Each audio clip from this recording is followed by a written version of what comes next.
Hey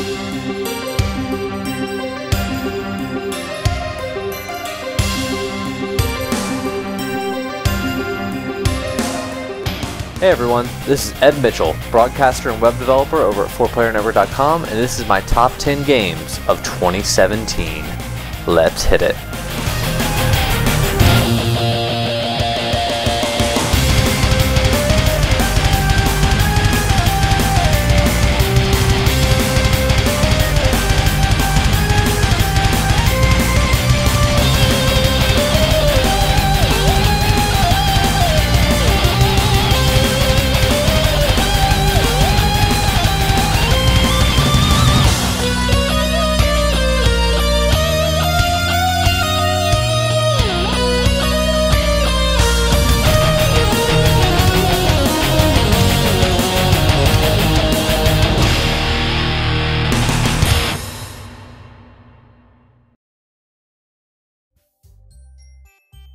Alright, so, hi Carlos. Hey Ed, how's it going? Good. So my number 10 for the year is DokiDoki Literature Club. This is a visual novel, right? Right. Kinda. It's kinda hard to explain, and it's actually best for people to kind of go into the game not knowing anything about it. So I'll preface this by saying it's free on Steam, and if you think this game might appeal to you at all, then go play it. But it's basically your basic visual novel story where you are a teenager in high school and your friend wants you to join this literature club or whatever, and there's a bunch of cute girls in it or whatever. So cute anime girls. Cute anime girls, yes. And so each of them has like a different personality. There's like the emo one, and then the cutesy one, and then there's like the leader of the group, and the kawaii one. Right. And so all three, there's three characters that you kind of romance by like basically writing poetry for them. And the way you write poetry is basically you get a list of like 16 or so words, and you have to pick between them, and based on your choices, if it appeals to a certain character, their little a sprite will like cheer or whatever, and then so you pick like 20 words, and then based on your choices, your poem is reflective more towards a certain person or whatever. So certain words and combinations of words get you more points with a certain girl. Yeah, right? basically. And so that's kind of the first round, and you go through like 3 or 4 days of writing poems and then going back and talking to the people about them and stuff like that. And then like at the end of the first playthrough, it kind of there's kind of a twist to it, and suddenly the game becomes very different than what you kind of expected going in. I don't really know how to describe it more than just like kind of comparing it to other games that kind of do similar stuff like Pony Island and stuff like that. But you definitely have to play through it like multiple times in order to get what the deal is behind this. But I think it's absolutely worth it considering it's free. It'll probably take you about 2 or 3 hours if you manage to. If you don't have to read it on stream, because that's what I did. I had to read all of the characters on stream and do voices and stuff like that. But I really wasn't sure how I felt about it until the very, very, very end, when you kind of some crazy stuff happens, and it's pretty good. It's pretty good. Blows your mind. Yeah, yeah. But yeah, so that's DokiDoki. All right, Nick. So my number 9 for the year was number 9. Yeah, was Resident Evil 7. I don't have history with this franchise like a lot of people do. This is actually the very first Resident Evil game I've ever played. Wait, what? Yeah, yeah. I played it because I wanted to play something cool and a little scary on the stream or whatever. And yeah. And everyone was talking all hyped about it, so I gave it a try, and I was very impressed by this game, and like. I'm really shocked you somehow managed to make it this long without playing any game in this franchise. It's kind of a, I don't know if you know this, Ed. It's kind of a storied franchise. Right. Yeah. I mean, so I was always been a big like not horror game person. And then you've been kicking that a little bit recently. You played Evil Within. Played Evil Within. Played Amnesia. Amnesia was the first one, and so I decided to dip my feet all the way into the water instead of just a toe or whatever. And so Resident Evil 7, it's good. I like the exploring the house. I appreciate the way they kind of turned it around. That I thought the game was over, like once you like got into the swamp or whatever, and then it like it completely like changes. That's just a little bit of, well, not quite halfway. It's probably like 3/4 the way through the game. I just wasn't expecting it to kind of shift, it kind of tonally even. Resident Evil's always has had a thing for shifting like the tone or the pacing of the game. Fairly late in the game, they all kind of tend to go a little more action oriented towards the back half or back third of the games. I think that's a good word for it. The pacing of it kind of changed because it went from like you were very slowly, methodically working your way through this house, and then it changed to you kind of moving quicker through the boat. In fact, the first half of Resident Evil 7 is very, the reason I love it so much is because it's very kind of a throwback to like earlier games in the franchise, like Resident Evil 1 and 2, and then towards the back half, it does tend to throw in some of that action stuff that more recent audiences have really clung to, with like Resident Evil 4, 5, and 6. So it's kind of a nice. Resident Evil 7 is kind of like in my opinion, kind of like a perfect blend of the two design philosophies that Resident Evil has kind of shown over the years. Right. Yeah, I mean, I did not ever. I also liked how, like, as you played through the game, you started to get more and more like powerful, obviously, by getting better weapons and stuff like that. And it got to a point where you didn't feel as scared moving through the house because you were familiar with it. And but even after that, there was still one very important moment that made me scream at the top of my lungs. And which one was that? It's right after you get something from upstairs in the attic or whatever, and you turn, you like get like in that crawl space, right? Yeah, there's the feet, right? Yeah. So I didn't see the feet because I instead of turning around, I backed away because I thought someone was gonna like jump out from behind me, Oh, I remember that moment and so very clearly. I turn around, get out, and I'm like, everyone chats like, "Oh my gosh, Ed, you missed like one of the scariest moments." And then I immediately open a door, and there's one of those swamp monsters right in front of me, and I screamed. Oh yeah, that whole sequence was really well done. And since I played it in VR, like the only thing I turned around and I saw those feet, and like the only thing I could do was close my eyes. Yeah. Like people were watching me stream it, and they had no idea. I was just like closing my eyes like as hard as they could. Like please just be gone when I open my eyes, please. Yeah. I mean, I think it's great. Highly recommend anyone to play it, and I will do my damnedest to go back and play some of the older ones. I think there are like a handful, like 2 or 3 key games in the franchise that I think everybody should play, other than 7. So if you ever want to talk about playing more games in the franchise, hit me up. I will. I'll talk to you about it. I will. All right, that's Resident Evil 7. Hey, Crispy. Hey, Ed. Hey, so my number 8 is NieR Automata. Ooh. Yeah, I know it's crazy for this to be so low on someone's list, but I really like this game. I played about 60-something hours of it. I got the Platinum Trophy. I only bought like a couple of the like repetitive ones that I didn't really want to put too many hours into. But for sure. I don't think that I got the game. Like, I got what it was trying to do. Yeah. No, I think I'm right there with you. I put a lot of time into this game. I put a lot of effort into it. I don't know where these expectations came from, but I did have kind of really high expectations for the payoff of the game.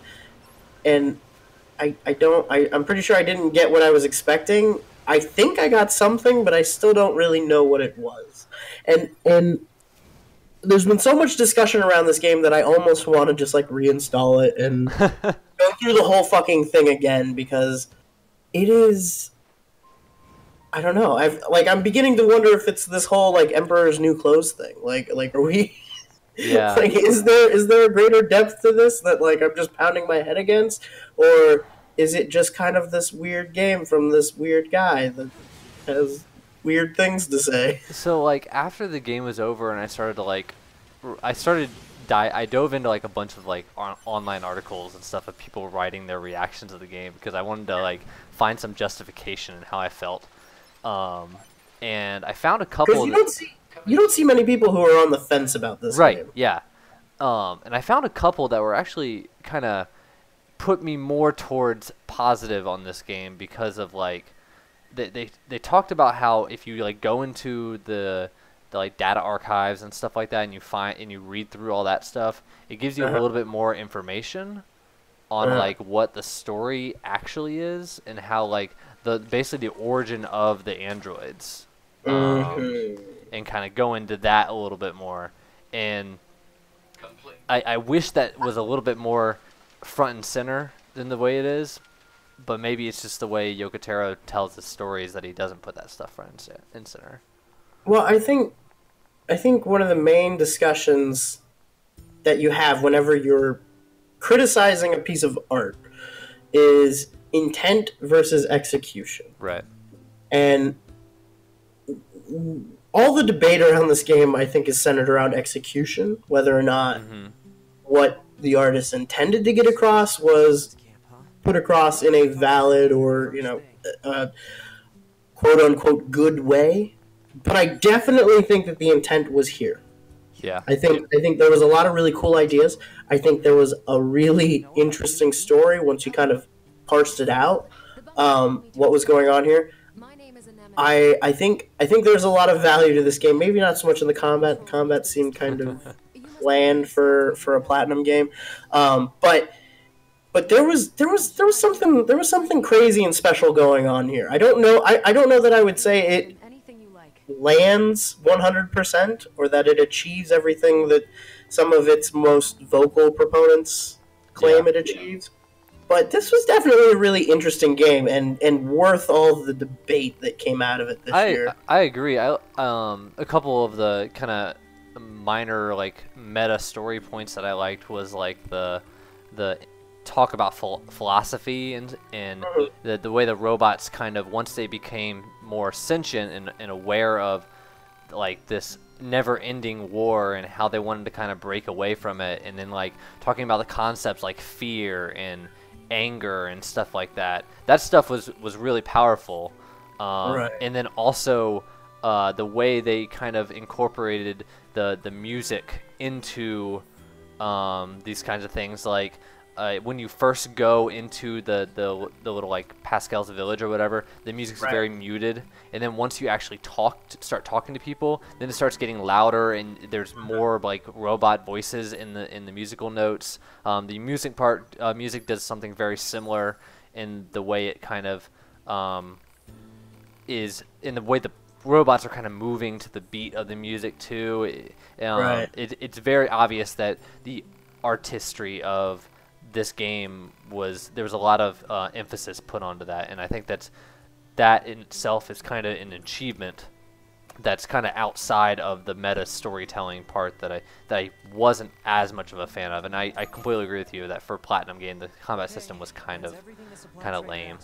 It was, and that's fine. I mean, I don't know. I don't think that the combat being not the high point of this game made the game really that much worse. If there was a lot more to going on here to talk about, there was a lot more value. Yeah. But it is worth noting that it is a platinum game where combat is not even like in the top 5 good things about it. Yeah. it's kind of different, but interesting game. I'm very interesting, and it was good enough to make it in my top 10. And I really did enjoy the way it kind of yanked me through, even if I wasn't fully satisfied with it as a complete package. And no matter what you ended up ultimately feeling about the game at the end, it did make you feel something. Yes, exactly. So yeah, that's NieR. Alright, so my number 7 was Tacoma, which is the game, the kind of follow-up spiritual successor to Gone Home, which is made by the same developers. Fulbright, yeah. This game, I went into it kind of expecting a similar, structure as Gone Home. I really did appreciate the way they allowed you to kind of dive deeper into these different personas that you kind of follow around, through the being able to scrub through them and then read their kind of their consoles or whatever. And then if you fully explore the station, you can go into the rooms and like see what they do on their off time, as well as get some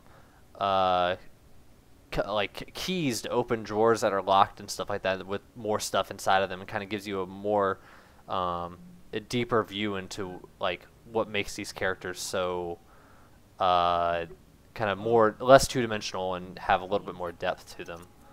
Yes, you have a firmer picture of these characters and their motivations maybe than you do the two main characters in Gone Home. Right, and I was increasingly impressed by how they took, there are obviously characters that were like in romantic relationships with each other, and then they didn't just focus on those two people and their interactions. They would kind of mix them up and put them in different scenarios and environments together with other people in the station, and kind of it showed how well written this game was by being able to kind of take those characters and put them in different it was much more interesting as like an ensemble piece, because the game does a pretty good job of introducing you to each character as a separate element, and then moving through different scenes, seeing how they interact with the main threat of the game, like the main problem that they're all trying to solve, and how each of them handles stress, basically. Yeah. How each of them handles like this kind of life altering problem that they all have to tackle together. I am interested in one major difference between this game and Gone Home, though, and I wonder what your opinion is on this. The thing that I love about Gone Home so much is the way it chooses to reveal its story. Okay. And that is, Gone Home is like, we've talked about this before on the podcast, but Gone Home is a detective game. Right. You're scouring an environment and finding clues and pieces to a story, and not every part of that story is like a audio log or a vignette that just lays it out for you with some sort of like temporal sequence. It's more you're gleaning information from the placement of props in the environment and things like that. Like there's a little bit more synthesis on the viewer's part as far as piecing together the story. And in Tacoma, you're quite literally just like watching a video of everything that happened. Yeah, I think that the kind of the more the side stuff or what adds to those depths of character that I mentioned, that's where you kind of synthesize these different slices of these people's lives. Like you find out that one guy has a sister who died of it's been a while since I played the game, but it's when you go into those people's rooms and you open up their drawers that are underneath their beds, and you start looking through their stuff, and it's kind of like separated from the main pull through of the game, but you actually start to understand their motivations a little bit more than just dealing with the stress of the impending disaster that they have to deal with. Yeah, it's like you get these moments where you can kind of step away from the plot and literally dig into a character a little bit. Right. 'Cause you're going into like their personal space, their like curated area that kind of tells more of a story about who they are, less about what is going on with Tacoma and what the through line of the game is. And I will say this game was very, very pretty. Like all the production design, like the lighting design, everything.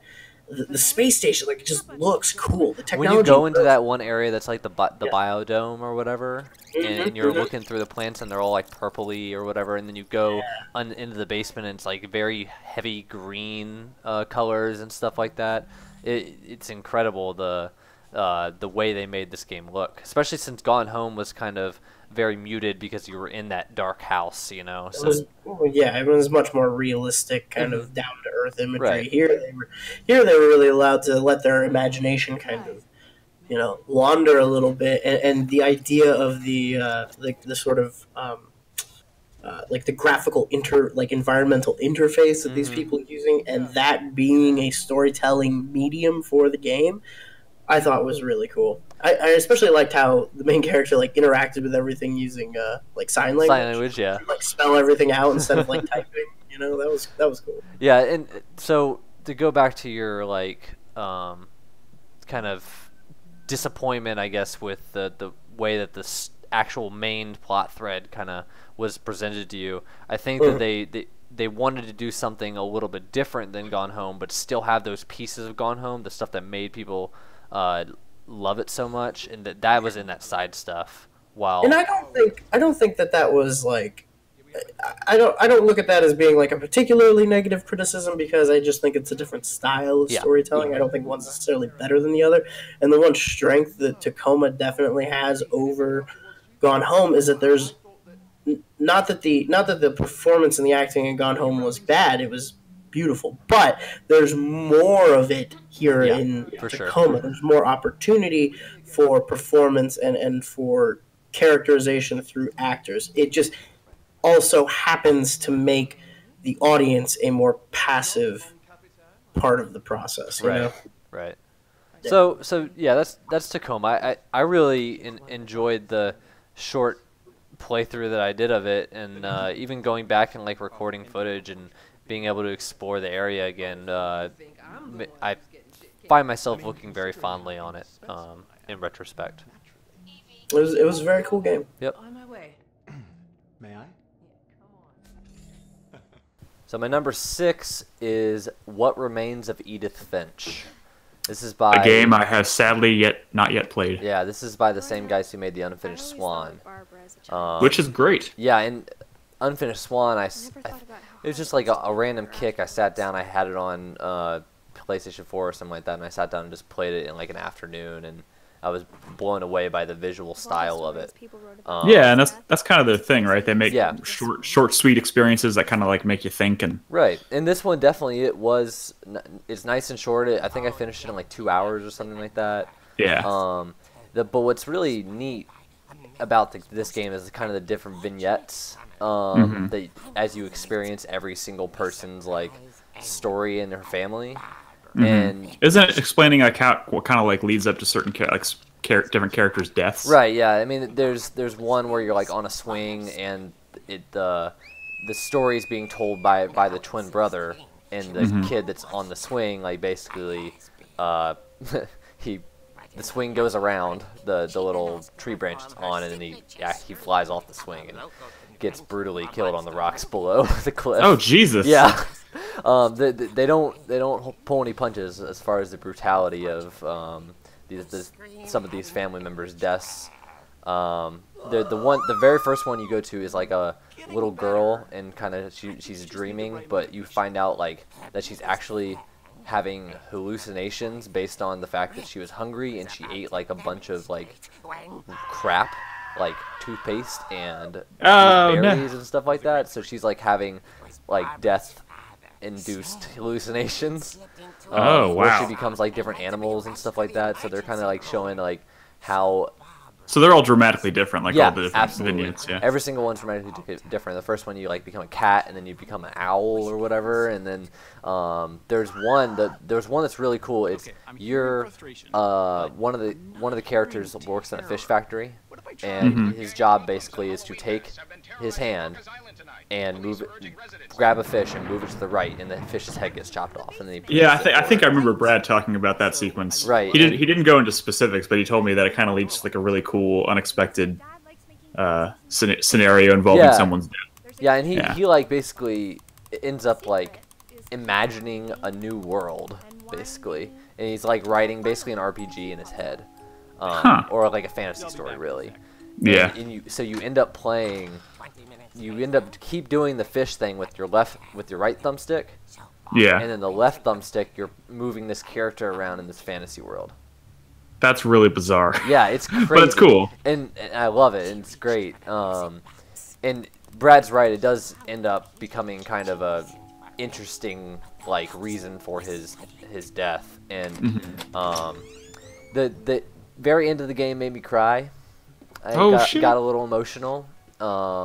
And yeah, it's fantastic. I mean, I'm down to play any game that can make me cry. I really did love every second of that game.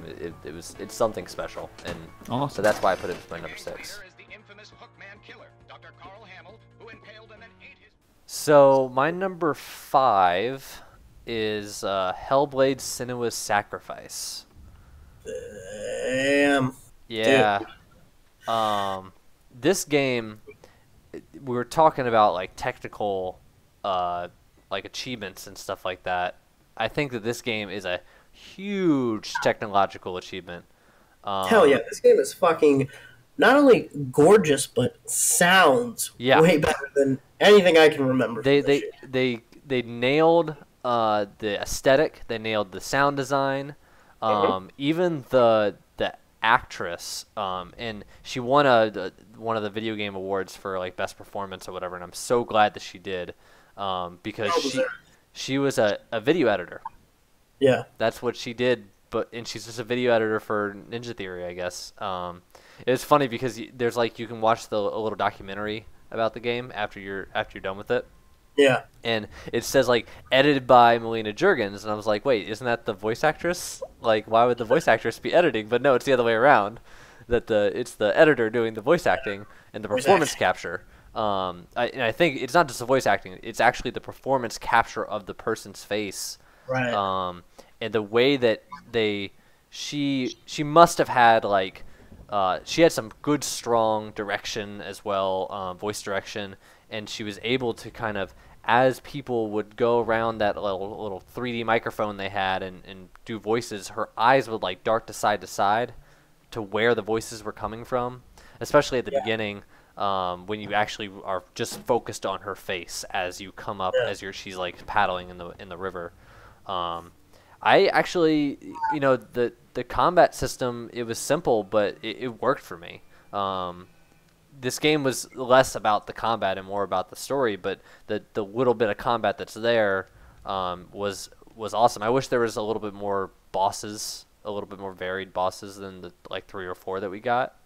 That would have been cool, but other than that, I'm impressed by the story and the way they try to show mental illness in a way that isn't done very often. Like even in movies, you can't really. There's a lot of cool technical tricks you can do with a game that you can't do in a movie. Well, yeah, it was a pretty nuanced depiction of something that is a very real world issue for a lot of people, and to try to handle that with a little bit of a measured hand, a little bit of maturity, and not just rely on it purely for sensationalism, I think was definitely to this game's credit. Mm-hmm. And Senua is, not only just well performed, but like just an incredibly well laid out character. I think, like her depth of emotion and the conclusions that she reaches by the end of the game and where the game chooses to leave her, I think were also very not necessarily obvious choices, but very well made decisions on the writers and the designers' part.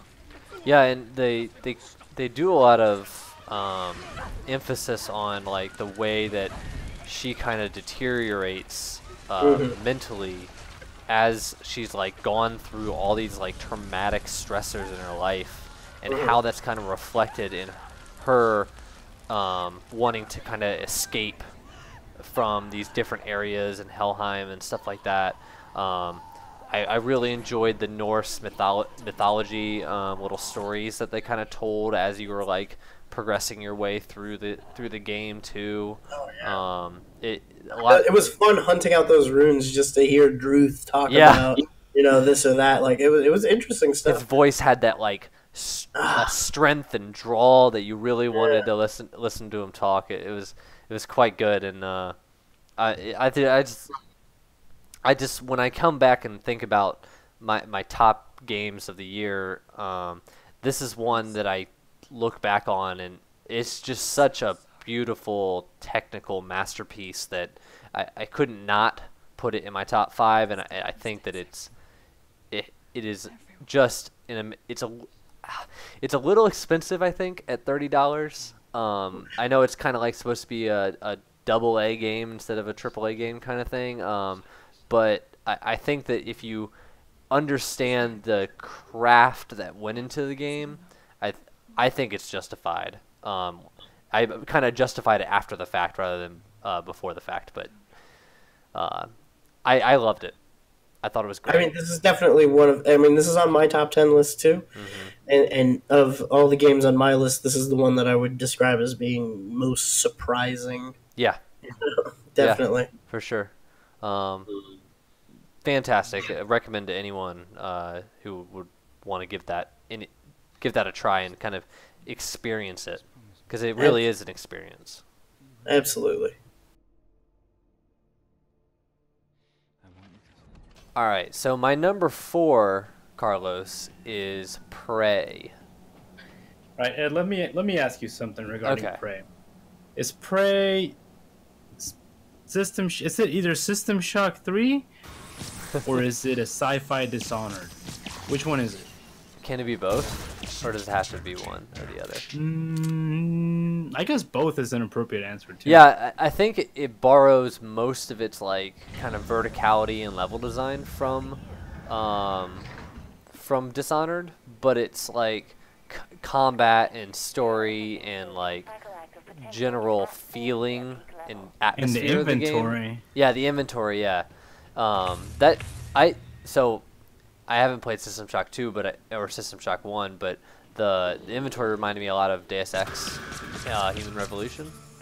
Yeah. Where they do basically the same idea, but like it's the atmosphere that's really System Shocky more than kind of the level design. The level design, Arcane took a lot of hints from the positivity that they got out of Dishonored 1 and 2, and they turned it into this.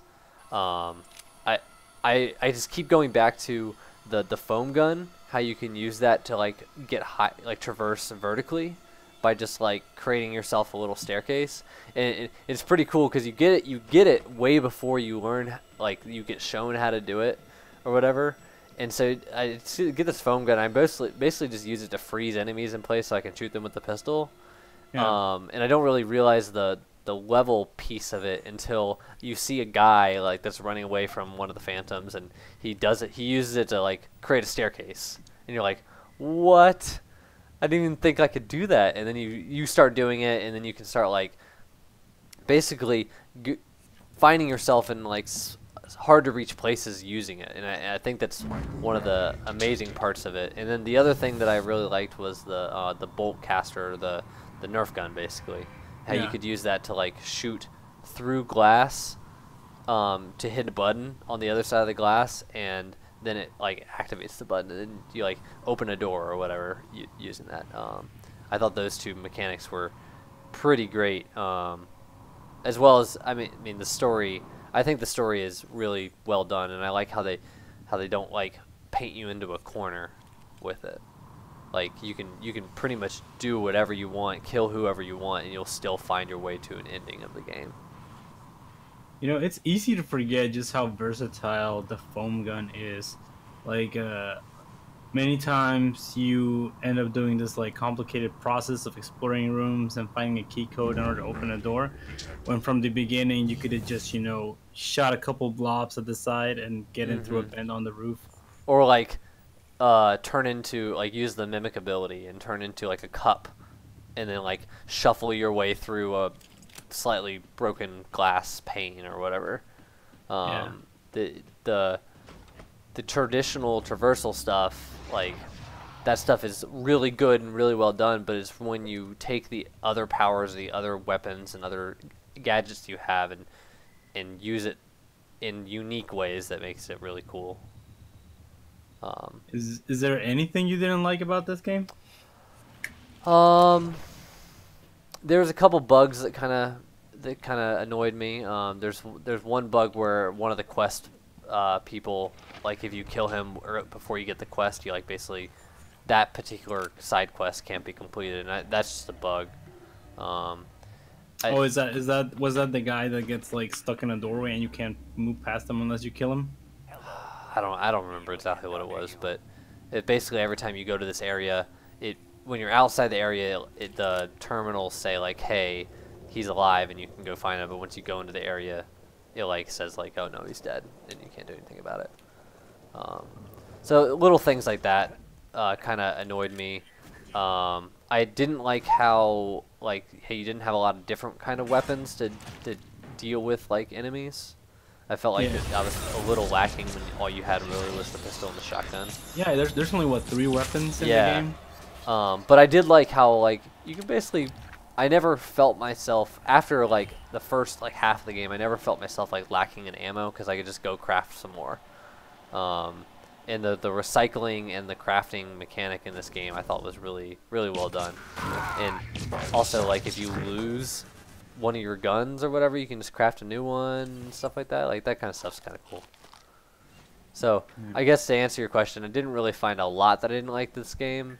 I did feel like some of the games that beat this list kind of stuck with me longer, and had a little bit more joy out of it, like, after the credits rolled and stuff like that, than I got out of this game. So, I went pretty hard at this game. I think I did 3 playthroughs before anyone else on the site finished it. Yeah. Yeah, it was good. It's fun. Definitely Good. recommend. All right, Nolan, my number 3 for the year is Super Mario Odyssey. Odyssey. Good game. Yeah, I was very impressed by the performance of Nintendo in general this year, being able to kind of take what is a repeated formula of their 2 biggest franchises and turn it into something kind of new, in a way that, like, I mean, it's been a while since we've had a true, like, real open world, like, level based Mario game. And I was very impressed by what they kind of did here. I liked how that you had your story beat and you could go straight through it if you wanted to, but I would be going towards that story thing, and I'd be like, oh, hey, what's that over there? And then I'd go over there and be able to unlock a new moon and stuff like that. I agree. I think the worlds were spread out enough, and there was all these little distractions here and there that just kind of kept you going. You just had one more thing. Oh, I'm just gonna do one more, just one more. Yeah, and talking about the main ability of the game, being able to take control of enemies, like, I really wasn't expecting you to have, like, such varied, like, play style, I guess is the right word for it, when you take over different enemies. But each level kind of introduced you to a new enemy that you could take over, and they all had different, like, things that you could do with them. I really like the one that in the beach level where you could, like, swim around real fast with one of the enemies. The octopus squid guy. Yeah. And it's not until you get to that very last, like, super hard level that you do, like, after you beat the main story, that it actually starts to all come together, where you have, like, actually use the different like, kind of monsters that you know about by then, and you kind of get to use them, like, one after another in a way that is really satisfying. I'm not going to spoil the ending, but I thought that the ending is what brought the game together for me. I was not expecting it to do that at the very end, and the fact that it did definitely raised it up in my list. I thought that was a great moment in the game. I definitely it was an exciting finale, and yeah, what happened? I did it put a chuckle on my smile. I liked it. Yeah, and the music is great in this game. I don't find myself normally like plugging in my headphones to play my Switch. I usually play it actually silent because I'm downstairs watching TV with my wife or whatever. But I definitely made sure I turned up the volume whenever I went to a new area so I could hear the music involved in it. So I love the game. I plan on going back. It's nice that I'm able to go back at any time and get more moons if I wanted to and stuff like that. Especially once you finish that main story. So quite good. That's Super Mario Odyssey. All right, Nick. This is one that you have been very vocal about your love for. My number 2 for the year is Horizon Zero Dawn. Oh, hell yes. This game is so good. I know. So good. So I didn't play any of the... I think it's the Killzone. Is it Killzone? Yeah, that they did before Killzone. This? Yeah. I never played the Killzone. In fact, that's the only... I think that's the only thing they've ever done, right? Other than Horizon. But I know the basic gist of those games. It's like a shooter, first-person shooter or whatever. And, but it's kind of like a dystopian, alternate. Right. Yeah. But man, did these guys like just pull this out of nowhere? Like this game is completely different than anything I would have ever imagined out of the Killzone developers. Yeah, it's kind of better than it has any right to be, considering that they're a studio that doesn't really have much experience doing these kinds of building these kinds of worlds and these kinds of mechanics. I mean, the combat system is fantastic. I think. I love shooting like just components off of the back of robots. Yeah. It's very skill based like that. Like you can, if you manage to shoot a fire arrow right at the right spot on their back or whatever, you can cause it to explode. And there are enemies in this game where shooting their weak point is kind of like trying to shoot the proton torpedoes into the port on the Death Star. I think crazy. There's one enemy where it's like he has the ports that can explode are underneath his belly. Yep. So the only way that you can do it is by throwing a tripcaster at them and causing them to fall over, and then you can shoot them in the belly. Hell yeah! I also there's a lot of sequences where you can shoot cannons off of the back of enemies, and then pick them up and then use them against them, which is so satisfying. Yeah. The open world design here I think was really well done. I love the implementation of the towers. Oh yes, where you climb up those little whatever they're called walkers or I don't remember. I wouldn't call them little. Yeah. They're very the giraffe robots or whatever they are.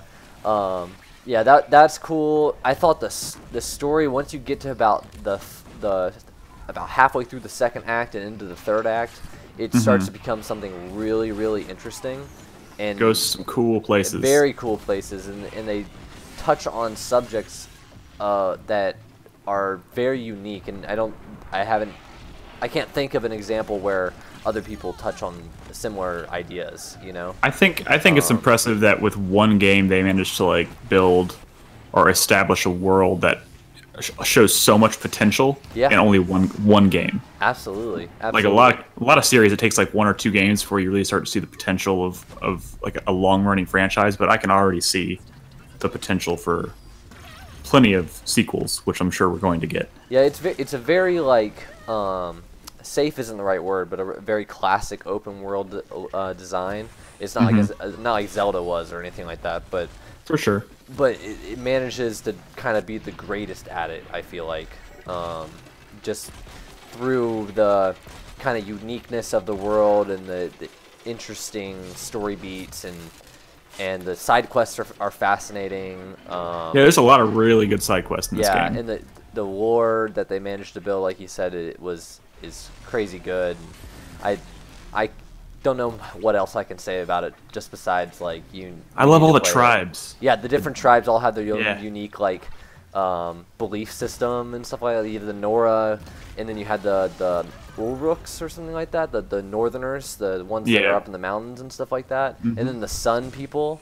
That one of the coolest things that I love about is you read a story about how they like go out in the sun and they get their sins like cleansed away, and the way it gets cleansed away is their skin starts peeling. Oh, like, they're getting sun. Yeah, you realize that they're getting sunburnt and they're Yeah. getting all have skin cancer and stuff, but they believe that it's like the sun cleansing them. Yeah, it's kind of built up off this idea that like after the fall of civilization, like they've kind of lost all the science Right. that came before. Really, and they kind of had to build their own from that point going forward. And so they don't know.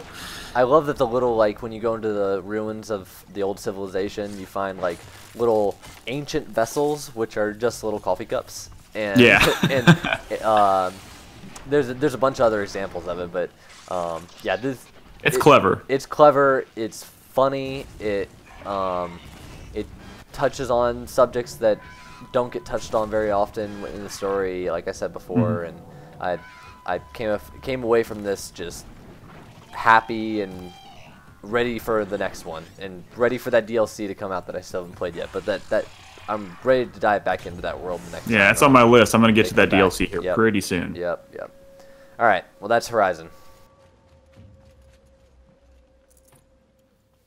All right, Nolan. My number one for the year, my favorite game of the year, was Zelda Breath of the Wild.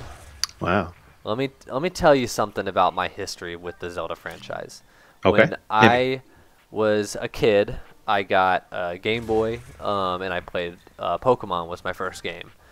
My second game that I got on that like handheld or whatever was Zelda Oracle of Ages.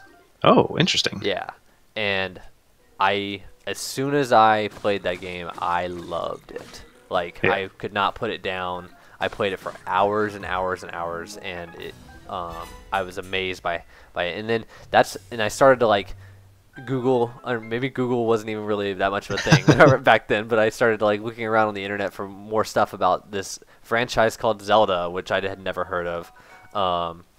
And that's when I like realized that Oracle of Seasons was a thing, and then I figured out Ocarina of Time was a thing around then too, and then it really brought me into what this franchise as a thing. And I've since played every single Zelda game except for like the CDI ones that don't count. Oh, yeah. And I beat every single one except for Zelda 2, probably multiple times.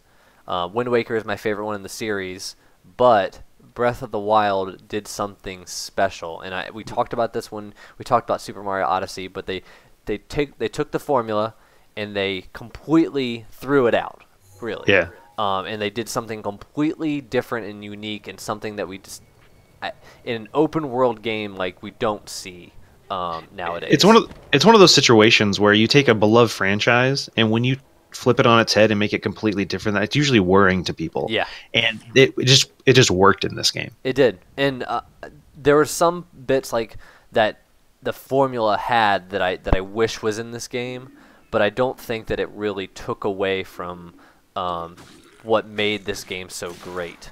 It just means that the next time they do something in the Zelda franchise that's a 3D open world Zelda, that they'll be able to iterate on it a little bit better and make that even better than Breath of the Wild was. We're not actually talking too much about like the actual mechanics of the game. It's cool how you can browse around the internet and see like people do weird things that you were never expecting them to do with kind of the physics engine of the game. That's an amazing thing. There's one thing that caught my eye. It was you can't use the magnet on something you're standing on, and so you take the two carts and you use the magnet on the thing on the bottom of it, and you put the other one on top, and then you can fly yourself around. Yeah. And I spent about like 15-20 minutes trying to recreate that, and I could not get it to work right. But it's still cool that that's even an option. There's this game. It's fantastic. It's long. It's there's so many different little bits and pieces of the different areas. Each area feels unique. You have the armor system in the game that makes you feel different in each area. It's just, I don't know how to describe it. When I was first playing it, I was like, man, I don't know how I feel about this game. But looking back on it and realizing how many hours I spent in it, how much fun I had, I never felt like the game was like a slog when I was doing it. I always felt like there's another cool thing around the corner, and it's great. I love this game. It's my #1 of the year.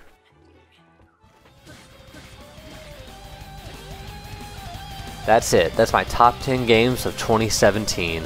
What a year for video games. We got a new Zelda, a new Mario, and there's a ton of games that I wish I gotten a chance to play this year, like Hollow Knight, Persona 5, Evil Within.